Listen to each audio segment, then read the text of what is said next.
कहते हैं इंसान की परीक्षा संकट के वक्त ही होता है। कोरोना की त्रासदी के बीच ज़रूरतमंदों के लिए मदद के लिए आगे आने वाले हाथों की भी कमी नहीं होती है। मदद की एक ऐसी ही मिसाल गुवाहाटी के रहने वाले सप्तऋषि बनर्जी और उनके दोस्तों ने की है। उनकी टीम होम आइसोलेशन में रह रहे कोविड-19 मरीजों तक दोनों वक्त का खाना पहुंचा रही है। ऐसे कई घर भी हैं जहां सारे के सारे सदस्य कोविड से संक्रमित है। सप्तऋषि और उनकी टीम अपनी जेब से पैसे खर्च कर ज़रूरतमंदों के लिए घर घर खाना पहुंचा रहे हैं। इस काम में उनका पूरा परिवार जी जान से जुटा हुआ है। उनके घर से हर दिन 50 से 60 लोगों के लिए खाना पहुंचाया जा रहा है। बड़ी बात यह है कि खाना किसी होटल या कैटरिंग सर्विस की नहीं है, बल्कि उनका पूरा परिवार अपने हाथों से इसे तैयार करता है। ये भी ध्यान रखा जाता है कि खाना ज़्यादा मसालेदार की जगह पौष्टिक हो, ज़रूरतमंद तक पहुँचे, जिससे मरीजों की इम्यूनिटी बढ़ने में मदद मिले। पेशे से सिविल सर्विसेज के लिए तैयारी कर रहे छात्र सप्तऋषि का परिवार भी बेटे के उठाए इस कदम से बहुत खुश है। उनका कहना है कि उनके परिवार की सेवा को मौका मिला है, इसलिए सभी सदस्य पूरे मन से इस काम में जुटे हुए हैं। अगर कोई और व्यक्ति इस नेक काम से जुड़ना चाहता है तो वो उनके सोशल मीडिया या फेसबुक के जरिए सप्तऋषि और उनकी टीम से जुड़ सकते हैं।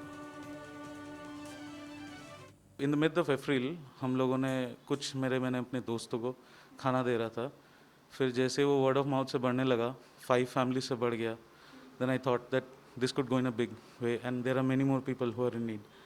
तो तब हमने और मेरे कुछ दोस्तों ने और फैमिली मेम्बर्स ने, mostly my brothers, we started out this initiative. And then जहाँ कि हमें लगा कि हम पब्लिक से फंड रेज करते हैं और एक ऐसे तरह का इनिशिएटिव कहीं पे एक मेकशिफ्ट किचन स्टार्टअप करते हैं और वहाँ से खाना फिर जो न्यूट्रिशियस मील्स है वो बेसिकली जो होम आइसोलेटेड पेशेंट्स है उनको प्रोवाइड करा जा सके, because they are not being able to come out of their homes and with the loss of hope. So that is what we try to do. We are trying to revive hope in this city. और हमने over 1000 meals अभी तक deliver किए हैं to over 60 families, and out of them more than 20 families have recovered in the last 10 days.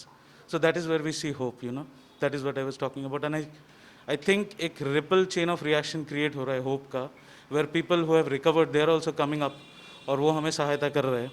जब उनको ये पता चल रहा है तो first people doubt, बहुत सारे पहले वेरिफिकेशंस करते, कॉल्स करते कि इज इट रियल, हो भी रहा है। फिर हम जब जाके खाना पहुंचाते हैं तो उनको विश्वास होता है। And then I make sure that I leave message cards to them, small quotations. My mother writes that for them, for all the families. So वो लिख के उनको जब मिलता है तो येस डेफिनेटली रिएक्शंस बड़े अच्छे आते हैं उनसे, जो भी आगे का सिचुएशन होने वाला है। बट इनसे हम वापस kind of it will come out bright. That's it basically. अभी तो बस काम शुरू ही हुआ है, अभी बहुत करना है। देखिए, पहला बात, we are not a society yet. हम लोग अभी एक ग्रुप हिसाब से काम कर रहे हैं। We are trying to register our self as an organization, ताकि हमें ये जो पैंडेमिक में जो कंटेनमेंट जोन है या जितने भी एरियाज है जहाँ पे नॉर्मल रीच नहीं हो पा रहा है, तो वहाँ पे हम लोग का फ्री मतलब वो जो फूड सर्विस है वो स्मूथली चलता रहे। हम सिंपथाइज नहीं करना चाहते थे, हम एम्पथाइज करना चाहते थे। That's what organization name is. And 1 रुपये जो लेते हैं that is serving food with dignity. Dignity को हमने ध्यान पे रखा था, इसीलिए ये सहमर्मिता हमने बनाया। और इसीलिए प्रोसेस में थोड़ा हिंड्रेंस यही है कि सिंस ये जोश में शुरू हुआ और this is in trying times, एक कंट्री सारा ग्लोब देख रहा है कि ये चल रहा है, तो इसीलिए प्रोसीडियरल जो लीगल पेपर वर्क है हम थोड़ा पीछे रह गए। बाकी एक्शन में वो तो एवरीडे प्रॉब्लम्स होते ही है लॉजिस्टिक्स पे, एक्शन पर ज़ोरदार चल रहा है।